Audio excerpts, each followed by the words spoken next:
সবাই আগামী 12 ফেব্রুয়ারি নির্বাচনে আমাদের এই মার্কা ধানের শীষের মার্কা ভোট দিয়ে আমাদের দেশে গণতন্ত্র ফিরিয়ে আনবেন এবং আমাদের দেশের সকলের ভোটাধিকার ফিরিয়ে আনার জন্য আপনারা আপনাদের পবিত্র দায়িত্ব পালন করবেন। একই সাথে বাংলাদেশের সার্বভৌমত্ব রক্ষা করার জন্য এগিয়ে আসবেন। এখানে কোনো রকম ভেদাভেদ রাখবেন না। আমরা আপনাদের পাশে ছিলাম, আপনাদের পাশে থাকবো এই ওয়াদা করছি। এবং আপনারা এটা জেনে খুশি হবেন যে আপনারা বিগত এই 1.5 বছরে দেখেছেন যে আমাদের এই নির্বাচন বানচাল করার জন্য এই জামাত বিভিন্ন সময় বিভিন্ন প্রোপাগান্ডা চালিয়েছে। তারা প্রথমে বলেছে যে পিয়ার ছাড়া নির্বাচন করবে না, কিন্তু ঠিকই দেখেন তারা গত 9 মাস ধরে নির্বাচনের মাঠে। তারপর কি করলো যে না আমাদের পিয়ার ছাড়া আমি নির্বাচন করবো না, ঠিকই তারা নির্বাচনে চলে আসছে। তা আমাদের উচিত হবে তারা সব সময় ভুল ধারণা দেয়, ভুল ওয়াদা করে, তারা বলে আর করে আর একটা। তারা কথায় কথায় বেহেশতের দিকে দিয়ে দিচ্ছে, কথায় কথায় আবল তাবল কথা বলছে। তাদের একটাই লক্ষ্য ক্ষমতায় এসে বাংলাদেশকে আবার অন্য দেশের হাতে তুলে দেওয়া। আপনারা কি বাংলাদেশের স্বাধীনতা, বাংলাদেশের সার্বভৌমত্ব সেই পাকিস্তানি থেকে তুলে দিতে চান? আসুন আমরা আজকে থেকে ওয়াদাবদ্ধ হই। আমরা অতীতের তাদের কৃতকর্মের জন্য তারা আজকে পর্যন্ত মাফ চায়নি। তাদের আমির কি বলে যে আমরা আগের চেয়ে ভালো হয়ে গেছি, কিন্তু কখনো তারা আন্তরিকভাবে আমাদের কাছে, আমাদের দেশের জনগণের কাছে এখন পর্যন্ত মাফ চায়নি। তারা সুখে রক্ষা করার জন্য, আমাদের দেশের গণতন্ত্রকে রক্ষা করার জন্য এবং আমাদের দেশের উন্নয়নের জন্য তাদের কথায় বিভ্রান্ত না হয়ে আমাদের সামনের দিনে ধানের শীষ মার্কায় আপনারা ভোট দিয়ে আমাদের দেশের বিশেষ করে এই অবহেলিত পিরোজপুর 2-তে আপনাদের বৈষম্যহীন উন্নয়ন এবং স্বনির্ভর পিরোজপুর 2 করার জন্য আগামী দিনে আপনাদের আন্তরিক সহযোগিতা চাই। যে আজকে বিশেষ করে এই অত্র এলাকার যারা আপনারা আমাদের সনাতনী ভাই বোনরা যারা আছেন, মুরব্বীরা যারা আছেন, তাদের কাছে একটা বিশেষ অনুরোধ করতে। আপনারা বিগত দিনে দেখেছেন আপনাদের এই অত্র এলাকার অন্যান্য এলাকার থেকে অনেক উন্নয়ন কম হয়েছে।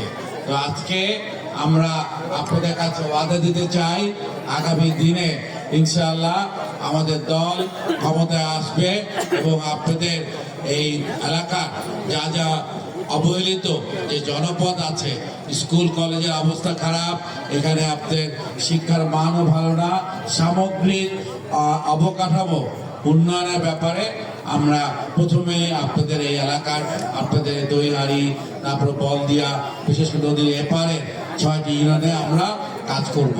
যদি আপনারা আমাদেরকে সুযোগ দেন।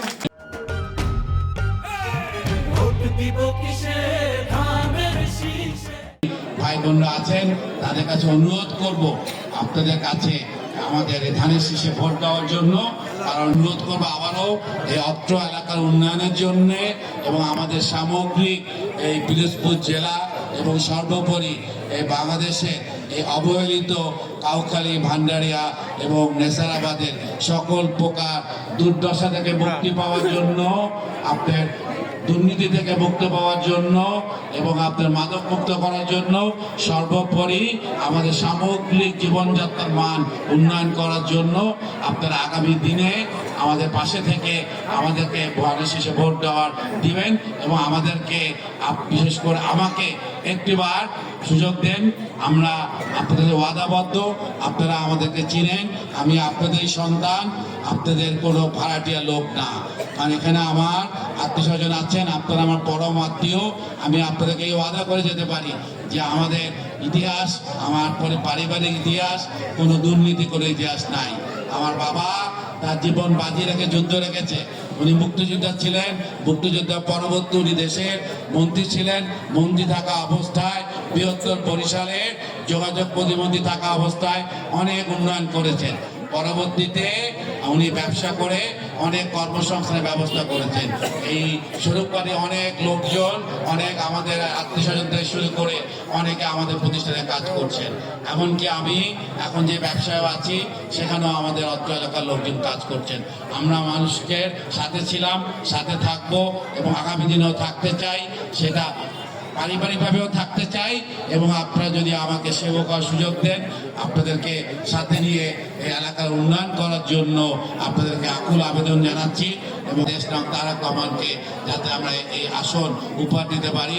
আমরা আসলে মিথ্যা প্রতিশ্রুতি দিচ্ছে, আল্লাহ তাদেরকে হেদায়েত করুক যাতে আমরা একটি সুষ্ঠু নির্বাচন করতে পারি। কারণ প্রতিনিয়ত দেখছি, গতকালও দেখেছি সে জামাতে ইসলাম বিভিন্ন জায়গায় বিভিন্ন ছোটখাটো ব্যাপার নিয়ে গন্ডগোল করছে, যেটা আমাদের নেতা বলেছিলেন 5ই আগস্টের পরে যে ষড়যন্ত্র প্রতিদিন করছে আমাদের এই অপশক্তি। তা আমাদের সবাইকে আজকে থেকে চোখ কান খুলে রাখতে হবে, কোথাও কোনো বিচ্ছিন্ন ঘটনার মাধ্যমে তারা যাতে আমাদের বিজয় ঠেকাতে না পারে।